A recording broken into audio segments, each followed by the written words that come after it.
Hey there guys, I'm back to another video. Today I'm doing something a little bit different for the channel. This is a haul slash pickup video, and I recently went to the Long Island Comic Book FanFest hosted by Hot Flips. This is their next event to anyone within the Massapequa, Long Island area.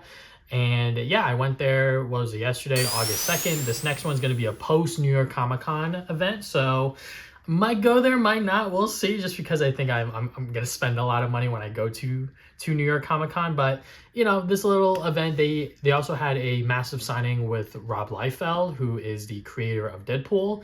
I was like, oh, okay. You know, I wasn't there for the signing, so I had to wait outside for a little bit because they were trying to figure out how to work the line because it's a very, very, very small venue.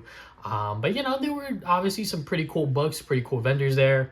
And yeah, you know, so walking around, at first I saw like this booth that had, I think it was like $5 books, and then it was 5 for 25 or something like that. 5 for 20, I think, something like that. But you know, I kind of passed up on them because their booth was very, very crowded. And I think they were literally right next to Rob Liefeld, which might have been why it was so crowded, because like I said, very small venue. They're trying to maneuver the line as best as they could. So I was like, we'll come back to that booth later. And then I saw this booth with a bunch of Marvel comics. Shout out to Spider Nut Comics. Shout out to Keith. Very, very cool guy. Just getting to chat with him and see exactly, you know, what he does within the business. And he was trying to let us know that he was going to be at another comic book show, which I might be able to attend. We'll see. But he had a bunch of Marvel books, and they were all $1 off a cover price, and I was able to get them down to a little bit less than that, just so you guys could see what we picked up. So my girlfriend was with me, so she was helping me sort through the boxes. He had everything in alphabetical order, nicely organized, bagged and board, all of that good stuff. So she pulled out this cover from DNA, the Punisher, the sort of color block variant. I didn't pick this up when it came out because I was just like, yeah, you know, I'm not really into DNA like that, but you know, if I ever see it again, I'll pick it up. So you know what, she pulled it out, and I was like, you know what, let me go and buy it. Why not? Then as I was looking through the books, I saw this Jeff book, which I have not seen before. It might be a newer release. It's called It's Jeff, Brand New Week. So yeah, you know, just showed it to her. I was like, do you want it? She was like, yeah, sure.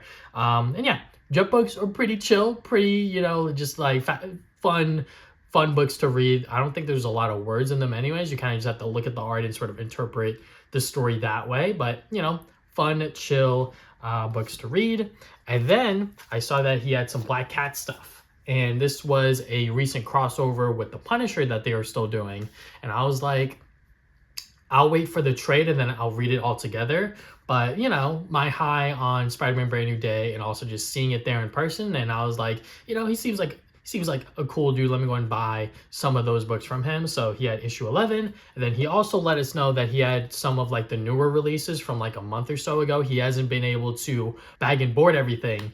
So he was like, hey, if you're looking for something a little bit more recent, let me know. And I was like, yeah, I want to see if you guys have this book, which is the second issue of the Punisher crossover with Black Cat, which is issue number 12.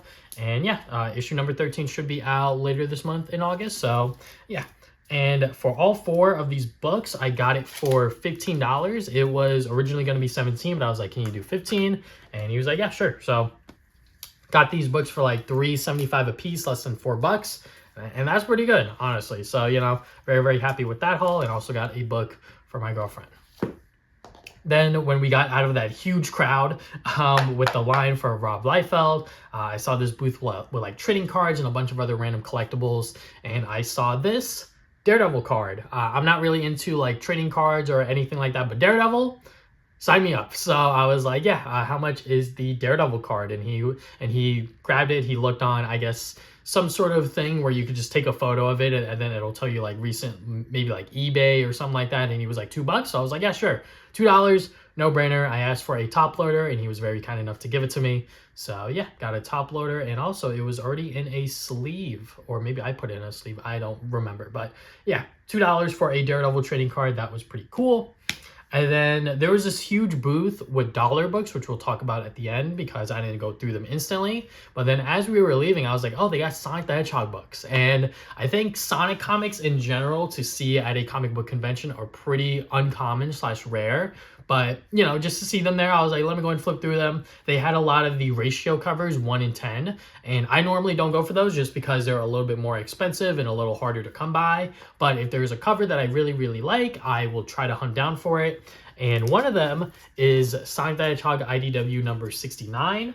And this cover is just so freaking cool. Like, it is just very colorful. You got Amy in the center, Sonic and Tails, obviously. So it was just a really, really cool cover. And then the other one that stuck out to me is the following issue, which is issue number 70.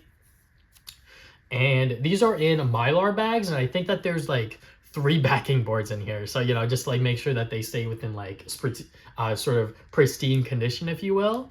And obviously 15 bucks a piece. I was like, that's $30. Can I get it for 25? She grabbed them. She walked over, I guess, to her husband or like the owner of the booth. And he was like, yeah, sure. So 25 bucks for the pair. Not that bad, especially considering that these books go for like $15 to $20 after shipping on eBay. So I was like, you know what? Got myself a pretty good deal on that. So yeah, like I said, I don't really go for the ratio covers. I have all of the main and B covers for the Sonic IDW series, but ratios, like I said, I grab them when I can. And then right next to this booth, right behind it, was a box that just said $5 Spider-Man comics. They had so many Spider-Man comics. Obviously, with Brand New Day coming out, you know, people might be looking for some Spidey stuff.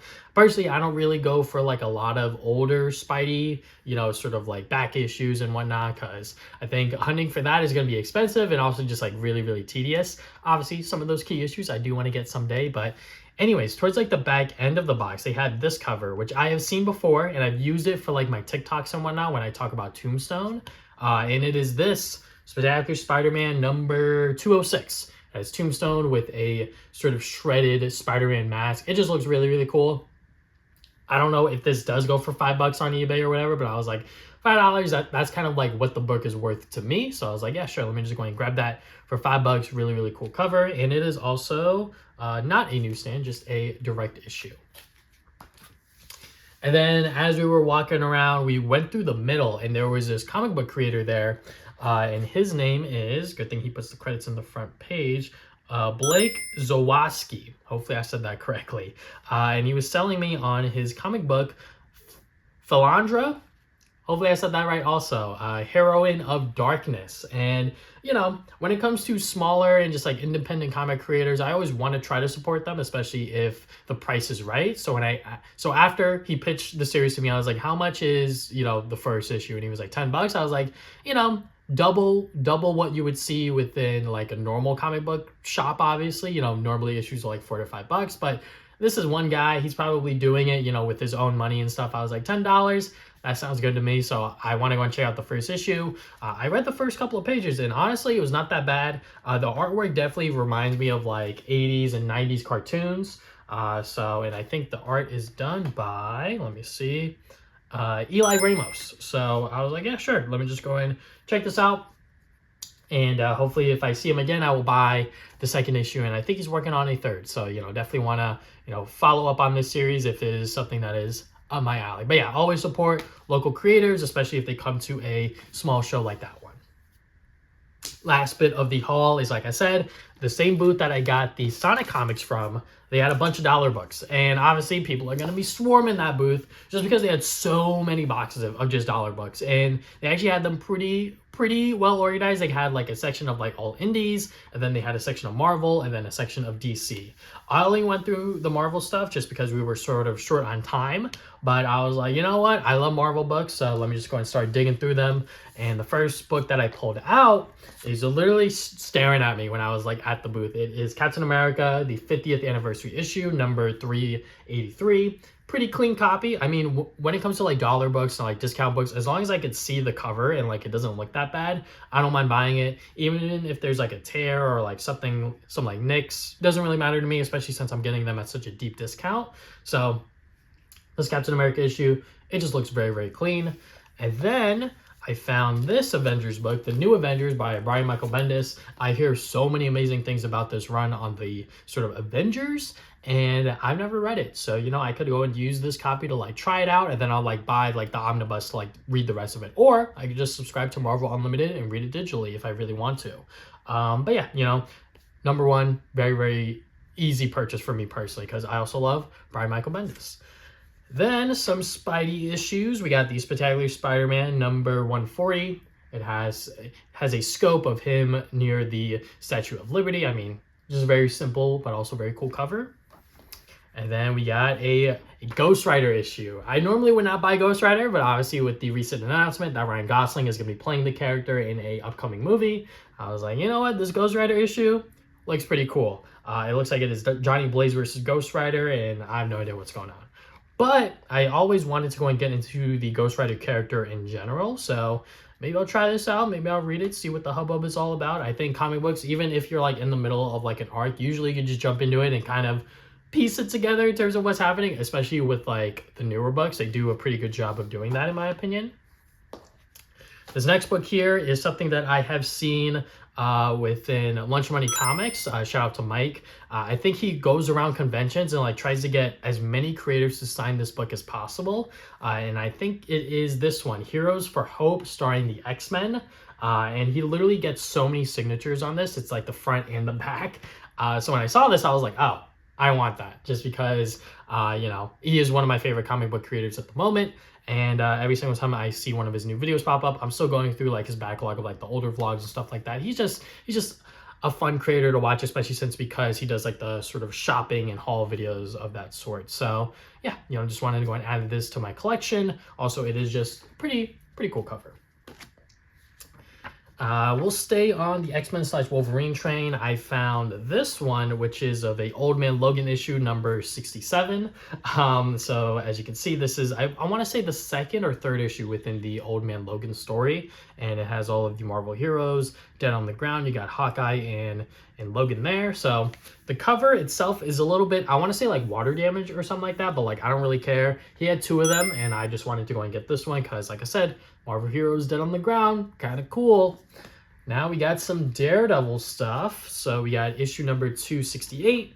He is holding a rope. I don't know what that could signify. Oh, no, wait, it's a noose. My apologies. So we got Daredevil holding a noose. I have no idea what this is correlating for. This is part of the Ann Nesenti, John Romita run. So this is definitely a sort of Daredevil section within my reading log that I have a gap for. I definitely want to read Ann Nesenti, Frank Miller, all of that old Daredevil stuff. But, you know, I'm slowly collecting whichever issues have really cool covers. And then we got some more Daredevil issues. I was very surprised to go and see these there because these are part of the Kevin Smith run. And it is literally issue number 1 and issue number 3. So I'm not the biggest fan of Kevin Smith's sort of take on Daredevil during this era. It's still good. It's not like my favorite by far. But, you know, I had to go and grab issue 1. Then I also grabbed issue number 3. And I think the weird thing that they do with these books is that like they give you like a huge backstory and just like give you the pretty much the rundown of like who Daredevil is, which is very cool, especially to people that are like, I want to read Daredevil. Let me go and start with issue 1, and then you fold it out and you get to see pretty much all of like the main cast of characters, Matt Murdock, Foggy Nelson, and you also get the rundown of like how his powers work. So very cool there. And they even do it with issue 3. But yeah, he had the first 4 issues there within that dollar bin, but I just decided to go and pick up these 2 because cool covers and also issue number 1. Then the last 2 books that I got here, this is part of the Amazing Spider-Man by J. Michael Straczynski. We got issue number 39 and 37. Just cool covers. I saw this one first, and then I was like, oh shoot, they also have issue number 37, which is a even cooler cover with like Peter Parker unmasked and whatnot. So yeah, if you want to read something, Amazing Spider-Man, check out JMS's run. I think that he does such an amazing job just writing the character. And you know what? Just go and get these books for $1 a piece with like pretty clean covers. Obviously, there's a lot of spine ticks and like a lot of, you know, blemishes on the spine. Obviously, I don't care about that stuff. But yeah, if you guys were counting, that is 11 books in total for $11, which is pretty damn good. So yeah, you know, got all of these for 11 bucks. Pretty good deal in my opinion. But yeah, that's pretty much everything that I got at the Long Island Comic FanFest, Comic Book FanFest as they call it, hosted by Hot Flips. I spent roughly like $60 there, and obviously I think that that is not enough considering some of like the bigger books that I saw there that were like hundreds and thousands of dollars. I'm just like, if I had the money, I might have bought those. But anyways, thank you guys for watching this video. If you guys have not already, you can subscribe. I put videos out whenever. You want to follow me on social media at TV Sonic Gaming, and you can check out my podcast called the Travis and Damien Podcast, talk about games and pop culture every other week. And yeah, That's all I have for today. Thank you guys for watching this video once again. Now, see you guys next time with more videos.